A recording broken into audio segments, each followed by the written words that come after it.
कैसे एक कृष्ण भक्त तांत्रिक बनकर निधि वन में हो रही रासलीला को देखने की कोशिश की, उसके बाद जो हुआ वो सुनकर आपका दिल दहल जाएगा। हरिलाल को अपनी भगवान की भक्ति से ज्यादा अपनी तंत्र विद्या पर घमंड हो गया। हरिलाल निधिवन के पास के एक गांव में ही रहता था। पहले तो वो एक बहुत बड़ा पंडित था, लेकिन परिवार बड़ा होने लगा और खर्च भी दुगनी तेजी से बढ़ने लगा। हरिलाल का पंडिताई के पैसों से खर्च चलना मुश्किल हो गया था। एक दिन ऐसे बातचीत में उसे तंत्र विद्या के बारे में पता चला। उसने तंत्र विद्या के बारे में और जानने की कोशिश की। हरिलाल ने तंत्र विद्या के बारे में काफी कुछ पता कर लिया था। धीरे धीरे उसने थोड़ी बहुत तंत्र विद्या सीख कर लोगों की परेशानियां दूर करनी शुरू कर दी। काफी लोग उसके पास आने लगे और धीरे धीरे हरिलाल की भी अच्छी कमाई होने लगी। अब हरिलाल भगवान की भक्ति छोड़कर तंत्र विद्या में पूरी तरह लग गया। एक दिन हरिलाल चाय की दुकान पर बैठकर चाय पी रहा था। तभी वहाँ पर एक पंडित आते हैं। वो पंडित जी हरिलाल को बहुत अच्छे से जानते थे,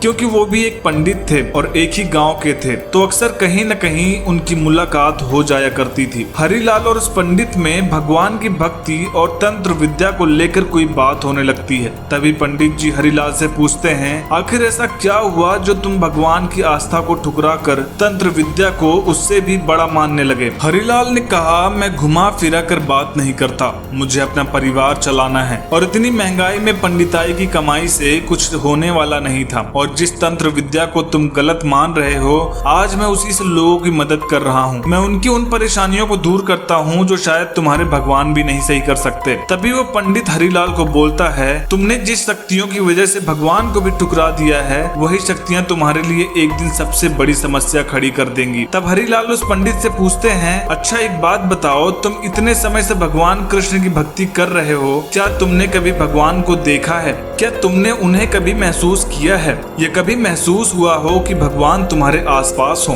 तब वो पंडित बोलता है कि भगवान की सच्ची श्रद्धा रखने वालों को भगवान जरूर मिलते हैं, वो हमारे आसपास ही होते हैं और मुसीबत में किसी न किसी रूप में हमारी रक्षा भी करते हैं, लेकिन हम समझ नहीं पाते। बातों ही बातों में पंडित जी बोलते हैं कि अगर इतनी ही शक्ति है तुम्हारे इन सैनिकों में, तो एक रात निधिवन में रहकर दिखाओ। हरिलाल भी निधिवन में जाने को तैयार हो गया। उसने कहा, ठीक है, मैं तुम्हारी इस शर्त को मानने को तैयार हूँ, लेकिन निधिवन में तो रात में किसी को जाने नहीं दिया जाता। वो पंडित हरिलाल को बोलता है कि भगवान कृष्ण तक ये अर्जी पहुँच गई है, वो जरूर कोई न कोई रास्ता ढूंढेंगे। फिलहाल तो अभी मुझे कहीं जाना है। आपसे बात करके अच्छा लगा और ये भी जानकर अच्छा लगा कि कल तक जो व्यक्ति भगवान की भक्ति करता था, वो आज इस तंत्र विद्या को लेकर ज्यादा ही घमंड में आ गया है। वो इतना कहकर वहाँ से निकल जाता है। हरिलाल के दिमाग में कुछ और ही चलने लगा। उसने सोचा कि क्यों न इसे दिखा दिया जाए कि तंत्र विद्या में कितनी शक्ति है जो तुम्हारे भगवान में नहीं है, और तुम भी इस बात को मानकर मेरे पास ही आओगे। और वो पंडित भूत प्रेत करने के लिए सामान इकट्ठा करने लगा। लगभग रात के 10 बजे थे और वो सारा सामान इकट्ठा करके तंत्र विद्या की विधि करने लगा।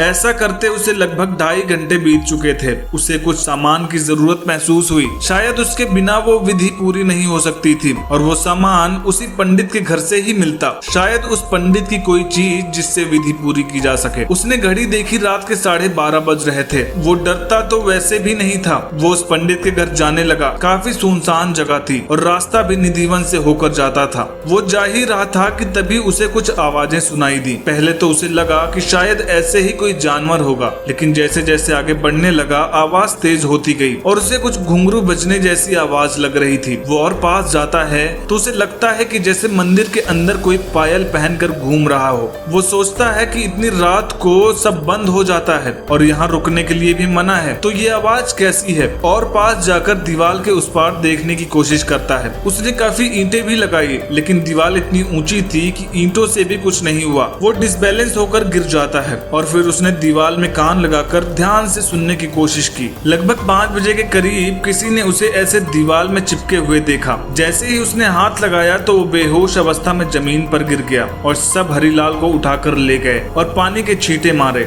हरिलाल उठकर धीरे धीरे बैठता है उसके आसपास खड़े लोग उससे पूछते हैं कि क्या तुम ठीक हो। हरिलाल ना कुछ बोल पा रहा था और ना ही उसे कुछ सुनाई दे रहा था। घर वाले डॉक्टर के पास लेकर जाते हैं तो डॉक्टर ने बताया कि ये जन्म से ही गूंगे और बहरे हैं। घर वाले डॉक्टर की बातें सुनकर हैरान रह जाते हैं। तब हरिलाल लिखकर सारी बातें बताते हैं कि वो कहाँ जा रहे थे, क्या करने वाले थे और कहाँ रुक गए। अब हरिलाल को भगवान की शक्ति पर पूरी तरह भरोसा हो चुका था। वो तंत्र विद्या छोड़कर भगवान की भक्ति में लग गए और उसके बाद कभी भी इस तरह का अपमान नहीं किया। दोस्तों, ये वीडियो आपको कैसी लगी कमेंट करके जरूर बताएं और ऐसी ही अमेजिंग वीडियोस के लिए चैनल को सब्सक्राइब जरूर करें। जय श्री कृष्णा।